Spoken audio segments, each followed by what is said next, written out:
Selamat pagi pemirsa, jumpa lagi dalam Morning News bersama saya Intan Nur Anissa. Beberapa liputan aktual telah kami siapkan untuk Anda dan inilah informasi utama kami hari ini. Produsen Indomie membantah memakai zat berbahaya dalam produknya. Terdakwa kasus mafia hukum Syahril Johan divonis 1,5 tahun penjara. Pelukis jalanan di Kota Tua Jakarta. Produsen mie instan Indomie membantah memakai kandungan zat berbahaya dalam produk buatan mereka. Mereka mengaku telah lolos uji makanan dan sudah mengantongi izin dari pihak berwenang Taiwan. Bantahan produsen Indomie, Indofood Sukses Makmur dilontarkan Selasa siang di Jakarta. Menurutnya, pembuatan mie instan tersebut telah dibuat berdasarkan peraturan dari Departemen Kesehatan dan Biro Keamanan Makanan Taiwan. Indofood dengan semua jenis produknya, setiap produksinya itu disesuaikan dengan standar yang berlaku di dalam negara yang bersangkutan. Misalnya saya ambil contoh untuk di Indonesia, kita semua produk yang diproduksikan itu tuh mengikuti standar yang berlaku di Indonesia. Dalam hal ini kita mengikuti standar nasional Indonesia. Jadi semua persyaratan kita penuhi. Demikian juga untuk ekspor kita ke Taiwan, kita juga memenuhi semua persyaratan yang dipersyaratkan oleh negara Taiwan. Taufik menambahkan, zat pengawet metil hidroksibenzoat yang dipermasalahkan tak lain adalah zat antimikroba untuk membuat makanan lebih awet. Penggunaan zat ini telah ditakar sesuai standar kesehatan yang berlaku. Terkait hal yang sama, Yayasan Lembaga Konsumen Indonesia YLKI menilai wajar aksi penarikan mie instan Indomie yang dilakukan pemerintah Taiwan. Karena itu dilakukan pemerintah Taiwan demi menjaga kualitas standar keamanan pangan di negaranya. Kalau di Indonesia sendiri, dari standar yang dikeluarkan oleh Badan POM, itu masih dibolehkan 250 ppm dosisnya gitu. Nah, yang kita khawatirkan itu tren dunia sekarang, arah kesehatannya itu sudah akan dilarang gitu. Mungkin didahului oleh Taiwan. Karena itu bagaimanapun zat pengawet itu tidak baik ya. Tapi ini di standar keamanan itu masih dibolehkan. Nah, yang kita khawatirkan itu, jadi yang di Taiwan itu sudah dilarang dan kenapa di Indonesia tidak diikuti gitu, sama seperti itu gitu. Jadi kita sudah mulai standar untuk ke arah keamanan yang lebih baik gitu, keamanan pangan yang lebih baik. Atas kasus ini, YLKI meminta pemerintah meningkatkan standar keamanan pangan agar kasus serupa tidak terulang. Ruslan Al-Rashid, QTV melaporkan. Tidak hanya Taiwan, Singapura kini juga mulai meneliti kandungan zat pengawet yang terdapat dalam mie instan Indomie. Kendati demikian, Singapura tidak melarang atau menarik produk Indomie yang beredar di negara itu.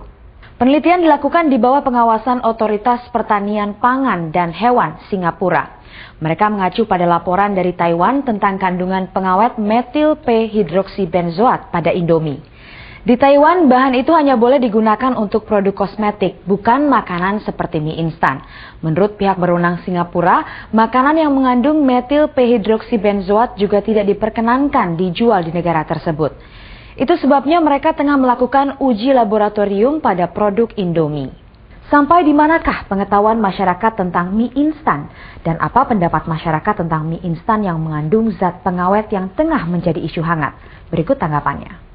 Indomie sih pas saya dengar mengandung racun sih sekarang agak takut-takut juga ya, tapi saya termasuk orang yang sering mengkonsumsi mie instan juga gitu. Soalnya emang nggak kenapa-napa, tapi pas dengar isu kayak gitu jadi sekarang jadi takut-takut juga, Mas. Ya, sampai saat ini saya termasuk salah satu pengkonsumsi Indomie ya, tapi sampai saat ini saya nggak pernah khawatir sih akan hal itu karena saya yakin semuanya kan sudah melalui proses seleksi dari Badan Pemeriksa Obat-obat dan Makanan. Jadi saya apalagi sudah ada jaminan bahwa tidak ada racun. Ada racun tapi berkadar rendah. Jadi saya nggak khawatir. Tahu saya sih memang sejak dulu tuh sudah ada efek, sudah ada kadar yang tidak bagus sebenarnya buat kita konsumsi. Sekalipun ada itu dalam jangka waktu yang lama. Tapi kalau memang sudah jelas banyak pergerakan dari masyarakat untuk atas dasar ketidakbaikan ketidakbaikan karena kita konsumsi, ya harus dipikirkan lagi buat pihak-pihak yang terkait. Beralih ke informasi lain, PT Kereta Api memastikan tidak ada kesalahan teknis dalam kasus terbakarnya puluhan gerbong kereta di Rangkas Bitung. Sementara itu, jalur Rangkas Bitung Jakarta saat ini sudah kembali normal. Pasca kebakaran gerbong kereta api jurusan Rangkas Bitung Jakarta Senin dini hari lalu, PT Kereta Api Indonesia terus mengupayakan penambahan gerbong kereta untuk mengantisipasi penumpukan penumpang. Manajer Humas PT Kereta Api Indonesia Mateta Rijal Hulhaq mengatakan pihaknya sudah melakukan penyelidikan awal atas kejadian tersebut. Dari hasil penyidikan awal tidak ditemukannya kesalahan manusia atau human error serta kesalahan teknis dalam kasus ini. Saya tidak bisa mengatakan itu karena begini, kejadiannya itu api tidak mungkin tiba-tiba datang. Sebab pada jam 23.00 kereta api itu sudah bersih, sudah dicuci, artinya sudah bersih. Jadi tidak ada indikasi dari korsleting, itu sudah nggak ada karena tidak ada gerakan lain-lain. Jadi kalau ada yang mengatakan itu ada korsleting itu jelas keliru ya, karena kereta api sudah istirahat dan akan menunggu pemberangkatan awal dari stasiun Rangkas Bitung jam 4.10 menit.